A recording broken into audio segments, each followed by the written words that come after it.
तो देखिए दोस्तों, हिंदी भाषा के विकास काफ़ी इम्पोर्टेंट टॉपिक है और यहाँ से सबसे ज़्यादा क्वेश्चन बनते हैं और हर एग्जाम में यहाँ से एक क्वेश्चन आपको ज़रूर देखने को मिलेगा। तो चलिए शुरू करते हैं। तो देखिए दोस्तों, सबसे पहले आपको बता दें कि जो हिंदी है, हिंदी विश्व की लगभग 3000 भाषाओं में से एक है और आकृति या रूप के आधार पर हिंदी वियोगात्मक या विश्लिष्ट परिवार की भाषा है। तो ये एग्जाम में पूछा जा सकता है कि आकृति या रूप के आधार पर हिंदी किस प्रकार की भाषा है, तो वह है वियोगात्मक या विश्लिष्ट परिवार की भाषा है। और इसके अलावा अगर हम बात करें भाषा परिवार के आधार पर, तो भाषा परिवार के आधार पर जो हिंदी है ये भारूपीय यानी इंडो यूरोपियन परिवार की भाषा है। तो इस प्रकार से यहाँ से जो है वो एग्जाम में पूछा जाता है कि हिंदी किस भाषा परिवार की है। तो अगर भाषा परिवार पूछे तो ये किसकी है, भारूपीय यानी इंडो यूरोपियन परिवार की भाषा है। अब देखिए दोस्तों, जो भारत में चार भाषा परिवार हैं, जिसमें अगर हम बात करें तो पहला है भारूपीय, दूसरा है द्रविड़, तीसरा है ऑस्ट्रिच और चौथा है यहाँ पर चीनी तिब्बती। तो देखिए, हमने आपको बताया कि जो हिंदी है वो भारूपीय परिवार की है, इसी के अंतर्गत हिंदी आती है और सबसे ज़्यादा जो भारूपीय परिवार की भाषा जो है वो बोली जाती है और ये लगभग 73% जो है वो भारत में भारूपीय प्रकार की भाषा बोली जाती है। दूसरा आता है यहाँ पे द्रविड़ और ये भारत में जो है 25% बोली जाती है। इसके अलावा थर्ड नंबर पे आता है ऑस्ट्रिक और ये 1.5% बोली जाती है। और इसके बाद आता है चीनी तिब्बती जो कि 0.7% बोली जाती है। तो इस प्रकार से अगर हम बात करें, जो हिंदी है, हिंदी भारूपीय परिवार के अंतर्गत ही आती है। अब देखिए दोस्तों, जो हिंदी भाषा है, हिंदी भाषा को 3 कालों में विभाजित किया गया है। पहला है प्राचीन काल, दूसरा है मध्यकाल और तीसरा है आधुनिक काल। देखिए, जो प्राचीन काल का समय है वो 1100 से 1400 ईस्वी के बीच है। मध्यकाल का जो समय है वो 1400 से 1850 के बीच है और जो आधुनिक काल का समय है वो 1850 से, और जो अब तक का समय चल रहा है इसे हम आधुनिक समय कहते हैं।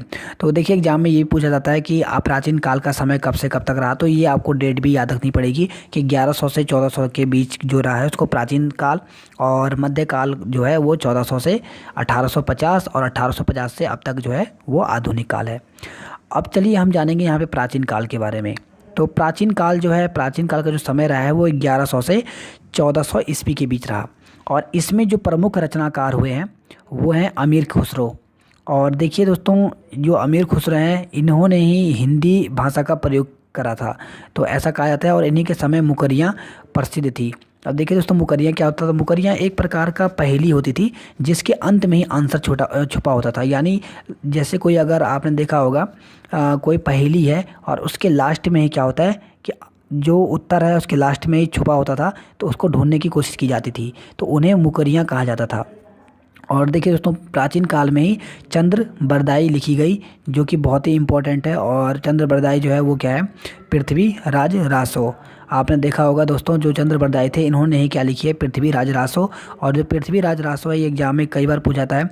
और इस जो पृथ्वी राज रासो है इसमें पृथ्वीराज चौहान के बारे में यहाँ पे वर्णन किया गया है, उनकी वीरता को दिखाया गया है कि उन्होंने किस प्रकार से युद्ध में कितने विजय प्राप्त किए थे। तो इन सब को जो चंद्र बरदाई है इन्होंने पृथ्वी राज रासो में यहाँ पे लिखा है। और देखिए दोस्तों, जो पृथ्वी राज रासो है ये एग्जाम की दृष्टि से बहुत ही इम्पोर्टेंट है। अब इसके बाद आता है मध्यकाल। जो मध्यकाल का समय रहा है वो 1400 से 1850 के बीच रहा है और इसमें जो प्रमुख रचनाकार हुए थे मलिक मोहम्मद जायसी। और देखिए दोस्तों, जो मलिक मोहम्मद जायसी हैं इनकी बहुत सारी रचनाएं हैं जो एग्जाम की दृष्टि से काफ़ी इंपॉर्टेंट हैं। पहला है पद्मावत। और देखिए, पद्मावत है जो आपने देखा होगा हाल ही में जो मूवी आई थी पद्मावती, वो इसी से लिया गया है। दूसरी इनकी है अखरावट। इसके अलावा है आखिरी कलाम। तो ये तीनों इतने इंपॉर्टेंट हैं कि हर एग्जाम में आते ही आते हैं, तो ये बहुत इंपॉर्टेंट है, आपको किसी न किसी एग्जाम में देखने को मिलेंगे। तो जो मलिक मोहम्मद जायसी है इनकी पद्मावत, अखरावट और आखिरी कलाम जो है ये आप याद कर लीजिए क्योंकि ये एग्जाम में पूछे जाते हैं। इसके अलावा इसी समय मध्यकाल के जो कवि हुए वो है कबीरदास। और कबीरदास को जो कहा जाता है वो, इनको जो कबीरदास है इनको हजारी प्रसाद द्विवेदी ने वाणी का डिक्टेटर कहा। तो ये एग्जाम में पूछा भी गया था कि कबीरदास को वाणी का डिक्टेटर किसने कहा, तो ये कहा था हजारी प्रसाद द्विवेदी ने। और इन्हीं इसी समय मध्यकाल के कवि हुए तुलसीदास, जिन्होंने रामचरितमानस लिखी। और देखिए दोस्तों, जो रामचरितमानस है इसके बारे में कई बार पूछा जाता है, ये किसने लिखी है, तो ये तुलसीदास ने लिखी है। और इसका आपको बता दें कि जो इसकी ये किस भाषा में लिखी गई है, तो ये बेसवाड़ी अवधि में लिखी गई है। ये पूछा जाता है एग्जाम में, किस में लिखी गई है, तो बेसवाड़ी अवधि में। इसके अलावा देखिए इसी समय मध्यकाल में हुए सूरदास, और सूरदास जो है इनको अष्टछाप का जहाज कहा जाता है। तो ये एग्जाम में पूछा जाता है कि अष्टछाप का जहाज किसे कहा जाता है, तो सूरदास को। अब इसके बाद बात करते हैं हम आधुनिक काल की। तो आधुनिक काल का जो समय रहा, ये 1850 से अब तक का जो समय कहलाता है, ये आधुनिक काल कहलाता है। और इसे ही भारतेंदु युग भी कहते हैं। तो एग्जाम में पूछा जाता है कि भारतेंदु युग किसे कहते हैं, तो आधुनिक काल को। यानी 1850 से लेकर अब तक जितनी भी रचनाएं हुई, जितने भी कवि आए, इसको हम क्या कहते हैं, आधुनिक काल कहते हैं। अब देखिए दोस्तों, जो हिंदी है, हिंदी का विकास कैसे हुआ, तो सबसे पहले हिंदी का जो विकास हुआ वो संस्कृत से पाली आया, पाली से प्राकृत, प्राकृत से अपभ्रंश और अपभ्रंश से अवट, और उसके बाद हिंदी आया। तो कहीं ना कहीं हम कह सकते हैं कि जो हिंदी है, हिंदी की जो जननी है वो कौन है, तो हिंदी की जो जननी है वो संस्कृत ही है। आप देख सकते हैं यहाँ पे। तो यहाँ पे हम बात करें हिंदी भाषा के इतिहास का जो आरंभ हुआ है वो अपभ्रंश से माना जाता है। तो देखिए, क्योंकि आप देख सकते हैं यहाँ पे अवटा को कभी कभी यहाँ पे छोड़ दिया जाता है, तो हिंदी का किससे, इसके पहले, हिंदी के पहले कौन सा रहा है, तो अपभ्रंश। तो इसलिए कहा जाता है कि हिंदी भाषा का इतिहास का जो आरंभ होता है वो अपभ्रंश से माना जाता है। और अपभ्रंश का विकास जो है वो 500 ईसा से 1000 ईसा के बीच हुआ। और इसमें जो है, इसमें साहित्य का आरंभ 8वीं सदी से 13वीं सदी के बीच तक माना जाता है, और इस समय तक ये रहा। इसी में देखिए दोस्तों, जो स्वयंभू थे, वो स्वयंभू जो कवि थे, ये अपभ्रंश के वाल्मीकि कहे जाते हैं। तो ये सभी के सभी जितने पॉइंट हैं, ये एग्जाम की दृष्टि से बहुत ही इंपॉर्टेंट है। आपको बता दें कि जो स्वयंभू हैं, स्वयंभू कवि को अपभ्रंश का वाल्मीकि कहा जाता है। अब देखिए यहाँ से इम्पोर्टेंट पॉइंट क्या क्या है, महत्वपूर्ण तथ्य देख लेते हैं। तो देखिए, जो हिंदी है विश्व में चीनी व अंग्रेजी के बाद तीसरे नंबर की सबसे बड़ी भाषा है। अब सबसे पहले आपको बता दें कि जो सबसे ज़्यादा जो बोली जाती है पूरे विश्व में, वो बोले जाते हैं चीनी। और चीनी में भी कौन सी, तो मदारिन। जो मदारिन भाषा है वो पूरे विश्व में सबसे ज़्यादा बोली जाती है। उसके बाद आपको बता दें कि फिर अंग्रेजी है, उसके बाद तीसरे नंबर पे कौन सी है, हिंदी। जो तो तीसरे नंबर पे पूरे विश्व में जो तीसरे नंबर पे बोली जाती है वो है हिंदी। और पहले का नाम आप जरूर याद रखिए कि फर्स्ट नंबर पे कौन सी बोली जाती है, तो पूरे विश्व में सबसे ज़्यादा जो बोली जाने वाली भाषा है वो है मदारिन, जो कि चीनी, इसको चीनी भी कहते हैं, जो कि चाइना से उत्पन्न हुई है। अब हम बात करते हैं यहाँ पे, हिंदी को 14 सितंबर 1949 को संवैधानिक रूप से राजभाषा घोषित किया गया। इसलिए प्रत्येक 14 सितंबर को हिंदी दिवस मनाया जाता है। तो ये भी एग्जाम की दृष्टि से काफ़ी इंपॉर्टेंट है। आपको पता होना चाहिए कि हिंदी को कब राजभाषा घोषित किया गया, तो 14 सितंबर 1949 को।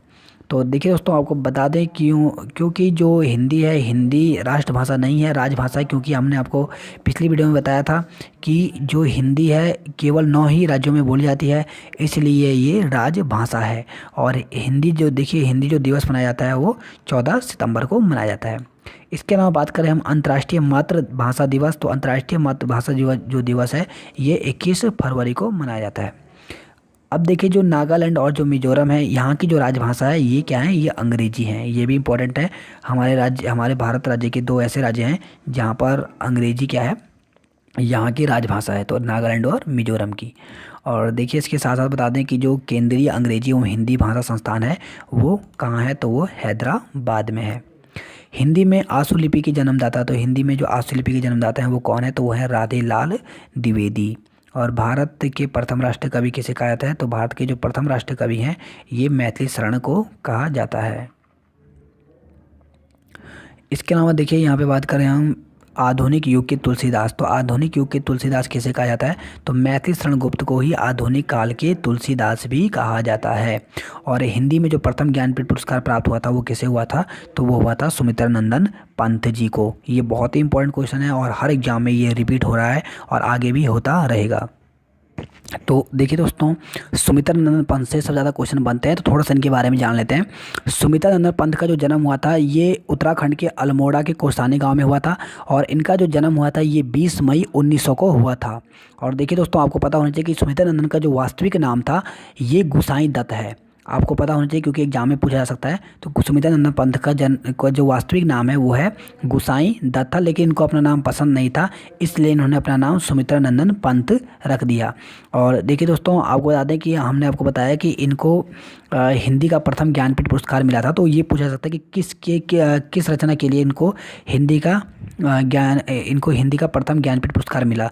तो चिदंबरा के लिए। चिदंबरा को बहुत ही ज़रूरी है, बहुत ही इंपॉर्टेंट है, आप नोट कर लीजिए। पूछा था कि चिदंबरा किसकी रचना है, तो सुमित्रा नंदन पंत की।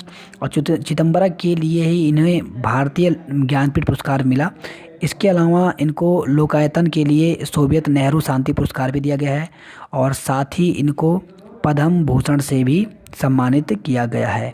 और इनका जो निधन हुआ था 28 दिसंबर 1977 को हुआ था। तो देखिए, इसलिए हमने इसको डिटेल बताया क्योंकि सुमित्रा नंदन पंत से हर बार क्वेश्चन पूछाता है और ये बहुत ही इंपॉर्टेंट है, तो आपको ये सब पॉइंट ध्यान में रखने हैं।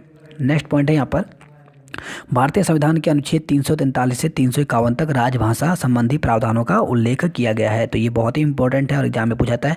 आपको पता होना चाहिए 343 से 351 तक किसके बारे में, राजभाषा के संबंधी प्रावधानों का उल्लेख किया गया है।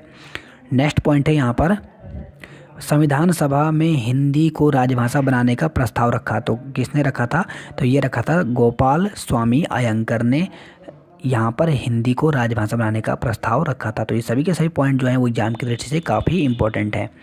नेक्स्ट पॉइंट है यहाँ पे, वर्ष 1955 में गठित राजभाषा आयोग के अध्यक्ष जो थे वो कौन थे, तो वो बीजी खेर थे। नेक्स्ट पॉइंट है यहाँ पे, देवनागरी लिपि को लोकनागरी लिपि भी कहते हैं। भाषा के आधार पर भारतीय राज्यों की पुनः संरचना की गई। कब की गई, तो ये 1956 में की गई, और जो प्रथम राज्य बना था ये आंध्र प्रदेश बना था। तो जितने भी पॉइंट हैं सभी के सभी एग्जाम में पूछे गए हैं और एग्जाम की दृष्टि से काफ़ी इंपॉर्टेंट हैं। तो ये क्वेश्चन भी काफ़ी इंपॉर्टेंट है। पूछा जाता है कि भाषा के आधार पर बनने वाला पहला राज्य कौन सा था, तो वो था आंध्र प्रदेश। इसके बाद कोई भी ऐसा राज्य नहीं है जो भाषा के आधार पर बना। और देखिए दोस्तों, वैसे भी जो भी किसी भी राज्य का जो गठन होता है वो भाषा के आधार पर कभी नहीं होता है, वो उसके भौगोलिक स्थिति और वहाँ की जो आर्थिक स्थिति होती है उसके आधार पर ही भाषा राज्य का गठन होता है। अब हम बात करते हैं यहाँ पे आगे। तो यहाँ पे हम बात करें 8वीं अनुसूची से में 22 भाषाओं के बारे में। तो देखिए दोस्तों, सबसे पहले आपको बता दें कि जो भारत में है, भारत में पहले 18 भाषाएं थी, लेकिन बाद में ये भाषाओं की संख्या जो है वो 22 हो गई।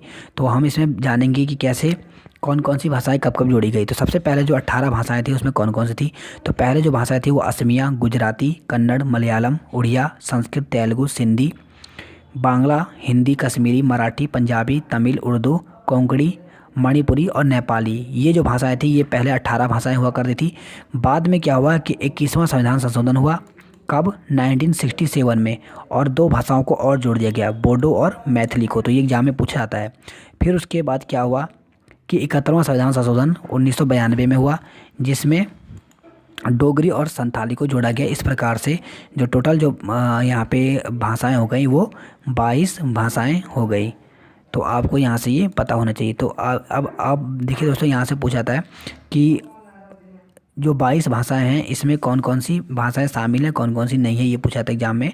तो देखिए यहाँ पर इसको जानने के लिए एक ट्रिक बनाई हुई है हमने। उसी बावड़े मामा को तो सत्ता की कसम उड़िया में नहीं आग पे खिलाई। तो देखिए दोस्तों, यही आपको ट्रिक याद रखना है और इससे आपके सभी के सभी जो 22 की 22 भाषाएं हैं आप इसको आसानी से याद कर सकते हैं। तो उसी बावड़े मामा को तो सत्ता की कसम उड़िया में नहीं आग पे खिलाई, 2-3 बार अगर आप इसको रिपीट करते हैं तो आपको ये याद हो जाएगा।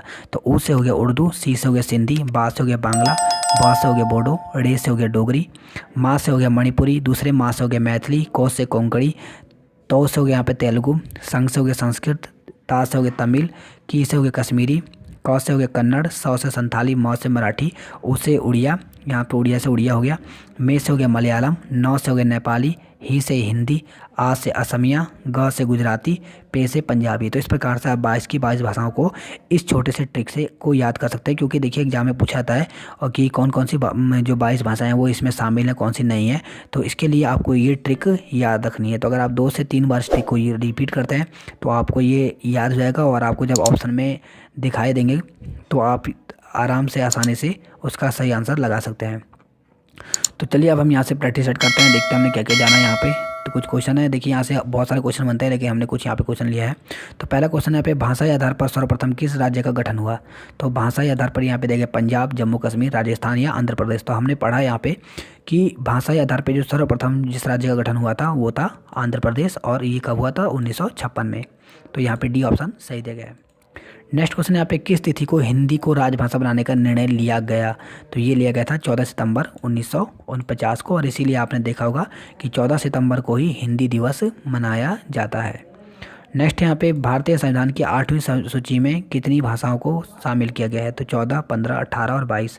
तो देखिए दोस्तों 8वीं अनुसूची जो है इसमें टोटल 22 भाषाओं को शामिल किया गया है। तो यहाँ पे डी ऑप्शन सही है। और नेक्स्ट क्वेश्चन यहाँ पे भारतीय संविधान के किन अनुच्छेदों में राजभाषा संबंधी प्रावधानों का उल्लेख है। तो वो है यहाँ पे 343 से 351 के बीच। तो यहाँ पे पहला ऑप्शन जो दिया गया है वो यहाँ पे सही दिया गया है।